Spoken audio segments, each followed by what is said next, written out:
7월 24일 목요일 아침 우리가 오늘 함께 나눌 말씀은 요한계시록 16장 1절에서 11절까지 말씀입니다. 오늘 본문은 하나님의 심판 중에서도 가장 마지막 단계인 일곱 대전 재앙 중 앞부분 첫 번째에서 다섯 번째 대접의 재앙을 다루고 있습니다. 계시록은 상징과 비유로 가득하지만 그 핵심은 분명합니다. 하나님은 죄를 심판하시며 끝까지 회개하지 않는 자들에게는 하나님의 공의가 임한다는 것입니다. 그러나 동시에 이 심판은 단순한 파괴가 아니라 회개를 촉구하는 마지막 기회이기도 합니다. 오늘 본문을 통해 하나님의 공의와 사람의 완고함 그리고 회개의 중요성을 다시 한번 살펴보고자 합니다. 먼저 1절의 시작은 이렇게 시작합니다. 또 내가 들으니 성전에서 큰 음성이 나서 일곱 천사에게 말하되 너희는 가서 하나님의 진노의 일곱 대접을 땅에 쏟으라 하더라. 성전에서 시작된 하나님의 심판의 모습입니다. 일곱 천사에게 진노의 대접을 땅에 쏟으라는 음성이 성전에서 나옵니다. 성전은 하나님의 임재의 장소이며 하늘에 있는 참된 하나님의 천소를 의미하는 것으로 심판의 음성이 이 성전에서 나왔다라는 것은 이 심판은 하나님의 권위와 거룩한 주권 아래 시작됨을 보여줍니다. 하나님의 역사와 인류의 심판자로서 천사에게 명하시고 진노를 쏟으심으로써 그 뜻을 이루어 가실 것입니다. 일곱 대접은 완전한 수의 심판으로 하나님의 최종적이고 철저한 심판을 의미한다 할 수 있습니다. 하나님의 진노를 다 쏟아 악을 멸하고 하나님의 의를 온전히 세우실 때까지 멈추지 않으실 것입니다. 그리고 이어지는 2절은 첫째 대접, 짐승의 표를 받은 자들이 임하는 심판의 모습입니다. 첫째 천사가 가서 그 대접을 땅에 쏟음에 짐승의 표를 받은 사람들과 그 우상에 경배하는 자들에게 악하고 독한 종기가 나더라. 첫째 대접의 재앙은 짐승의 표를 받은 사람들과 그 우상의 경배를 표한 자들에게 임한 심판입니다. 짐승의 표를 받은 사람은 하나님을 거부하고 세상의 권세, 즉 적그리스도를 따르는 사람들을 가리키는데요. 첫 번째 심판의 대상은 바로 하나님을 거부한 자들에게 임한 심판입니다. 그들에게 악하고 독한 종기가 생기는데 이는 출애굽 9장에서 애굽 사람들에게 임한 여섯 번째 재앙을 떠올리게 합니다. 그리고 이어지는 3절은 둘째 대접, 바다가 피처럼 변하고 모든 생명이 죽는 그 모습을 보여주는데요. 이 재앙은 출애굽 당시 나일강의 피로 변한 사건과 유사합니다. 바다는 고대인들에게 생명의 근원이자 무역의 통로였는데요. 동시에 혼돈과 죽음의 상징이기도 했습니다. 바다가 피로 변했다는 것은 인간의 삶의 기반을 무너뜨리는 심판이라 할 수 있습니다. 또한 모든 생물이 죽더라라는 이 표현을 통하여서 하나님의 심판이 피조세계 전체에 미치는 것으로 전면적이고 철저한 심판을 상징한다 할 수 있습니다. 그리고 4절에는 세 번째 대접의 심판인데요. 강과 물의 근원이 피로 변하게 됩니다. 두 번째 대접이 해양 생태계 전체를 심판했다라면 세 번째 대접은 인간의 음료수의 공급원, 즉 생존 그 자체를 겨냥합니다. 이것은 인간의 생존 기반 자체가 무너지는 심판으로 하나님을 거부한 세상은 생명도 대신 죽음의 피를 마시게 될 것입니다.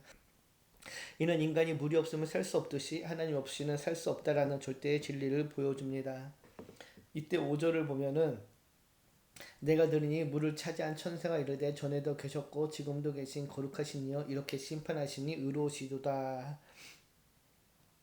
물을 차지한 천사가 하나님의 심판이 공의롭다라고 찬양합니다. 전에도 계셨고 지금도 계신 하나님이란 표현은 하나님의 불변성과 영원성을 강조하는데요. 하나님의 정의로운 공의의 심판이 임하고 있음을 알려주는 것입니다. 그리고 이어지는 8절에서 9절은 네 번째 대접의 재앙입니다. 해는 생명을 주는 자연의 대표적인 축복이었지만은 이제 그것이 재앙의 도구가 됩니다. 이것은 하나님의 축복, 창조 세계를 거절한 자들에게 그것이 오히려 심판으로 작용함을 보여주는 것인데요. 창조 세계가 인간의 죄로 변질된 기능을 수행하게 된 비극이라 할 수 있습니다. 그런데 구절을 보면은 육체의 고통이 극심하지만 사람들은 여전히 하나님을 비방하고 회개하지 않습니다. 이는 인간의 완고함과 교만함 그리고 자기 중심성을 보여주는 것인데요. 본질적인 죄의 상태를 알려주는 것입니다. 그리고 이어지는 10절에서 11절은 다섯 번째 대접, 영적 어두움과 최종 거절의 상태를 보여주는데요. 또 다섯째 천사가 그 대접을 짐승의 왕자에 쏟으니 그 나라가 곧 어두워지며 사람들이 아파서 자기 혀를 깨물고 아픈 것과 종기로 말미암아 하늘의 하나님을 비방하고 그들의 행위를 회개하지 아니하더라. 다섯 번째 재앙은 짐승의 왕자, 즉 하나님을 대적하는 정치, 종교, 권세의 중심에 쏟아집니다. 짐승의 왕자는 적그리스도의 권세가 중심되는 사탄의 체계적인 수도를 상징하는 것인데요. 그곳이 어두워진다는 것은 영적으로 도덕적으로 혼란한 하나님의 임재의 부재, 심판의 깊이를 나타낸다 할 수 있습니다. 통치 중심이 무너진다는 것은 곧 세상의 질서 전체가 흔들리고 무너짐을 암시하는 것인데요. 이런 심판으로 인해 사람들은 아파서 자기 혀를 깨물게 됩니다. 그런데 11절을 보면은 그들의 고통과 종교로 말미암아 하나님을 비방하고 그들의 행위를 회개하지 아니하였다라고 이야기하죠. 이런 극심한 고통에도 불구하고 사람들은 끝내 회개하지 않습니다. 이런 회개의 문이 닫히기 전까지 주어진 기회를 무시한 자들의 영적 최후를 보여주는 것인데요.